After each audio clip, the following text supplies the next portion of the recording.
liar. I wouldn't trust you and I hate you as well. So the point is you won't have a conversation with me because I'm a Christian. No, I won't believe anything you say because you're a liar. And you're a Christian as well. I hate you for the sake of Allah. You hate me for the sake of Allah. I hate you for the sake of Allah. Alright. I hate you for the sake of Allah. Every Christian, I hate you all for the sake of Allah. Any Jew, any Christian, I hate you all for the sake of Allah. He hates me for the sake of Allah. You hate these bastards and the other bastards as well. Would you kill me if you get a chance? If we're in war, I would chop your head off. Yeah, Allah guide you. If we're fighting in war, am I supposed to let him kill me? I said if we are. No, let's ask this again. Do you hate me? Yes, I hate you for the sake of Allah. Who taught you to hate me? Islam did. Wake up, people. Wake up. That is what a lot of Muslims believe deep in their heart. They won't say it because there is the value of taqiyya, which in Islam allows you to lie to the infidel in order to propagate Islam. So they can say straight to your face, we denounce, I'm surprised they don't, we denounce Hamas, we denounce terrorism. They don't even do that. There's not been one Muslim organization that's actually denounced the October 7th attacks, but they could. And this guy's just saying, he's being honest. He's not lying. He's saying the true feelings of these people. Now, in a survey, it's done by some crazy forum, I think New Cultural Forum.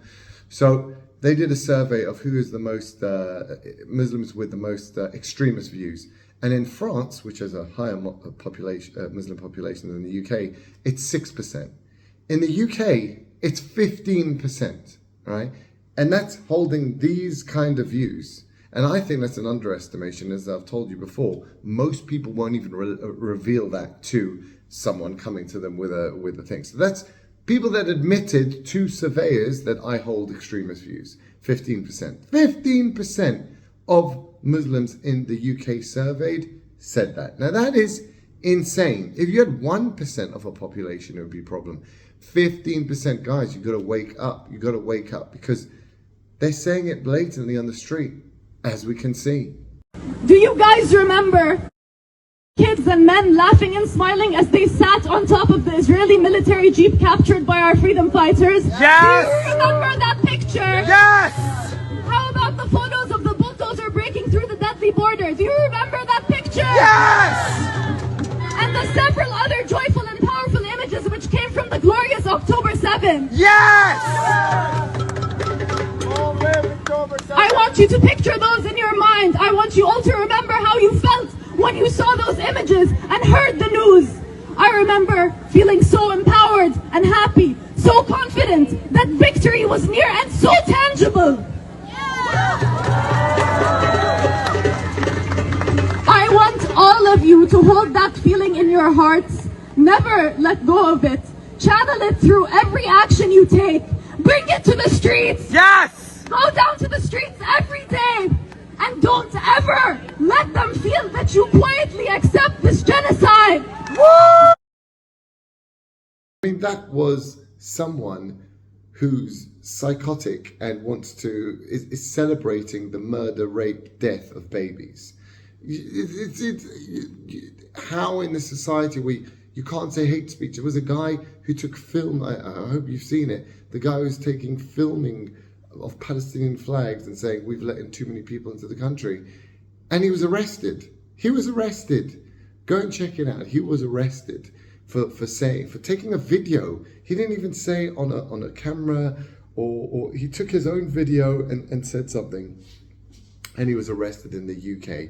You can chant jihad. You can say things like this, where the happiest day was the murder and death and rape and pillaging of 1,400 people. That's not a problem. Saying there's too many Muslims in our country and they're putting up flags, he wasn't saying, they're bad or anything. Just, why are you ruining my road with your Palestinian flags?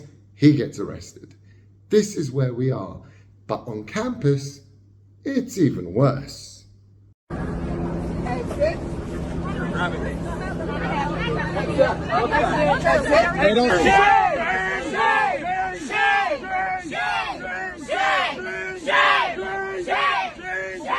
So these are our universities. This is Harvard, by the way. That was Harvard University. And that is being allowed to happen. Forget, misgendering also gets you arrested. Liking comments also gets you arrested. That kind of behavior, blocking somebody, stopping him from going about, even walking, they're not arrested. We are now in a system of like 1984 where we have subjective use of laws. Hate speech for this person, not hate speech for that person. You're racist and a fundamentalist for something not racist or fundamentalist, but an actual fundamentalist and an actual racist is not touched. This is, everyone has to wake up in the West. I'm talking to all, normal people out there living their life.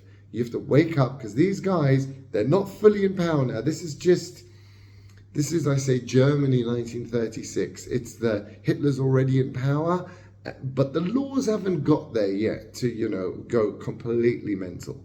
And that is where we are now, and it's going to get quicker and quicker and quicker.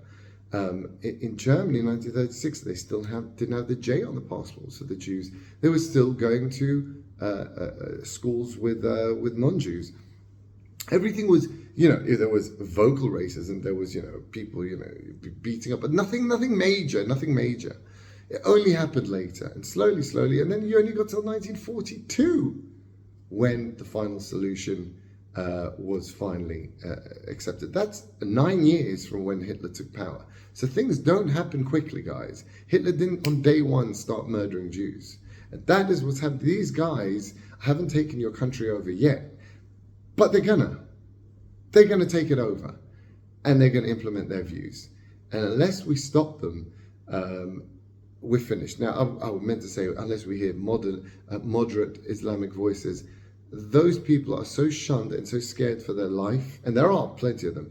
They're scared for their life, and they've been completely silenced. And that is they're a little percentage, but they believe we in the West, we are a silent majority and have absconded our rights and our freedoms to these people. So you got to stand up and do something, because, as Tommy Robertson said to me yesterday, it's only going to get worse.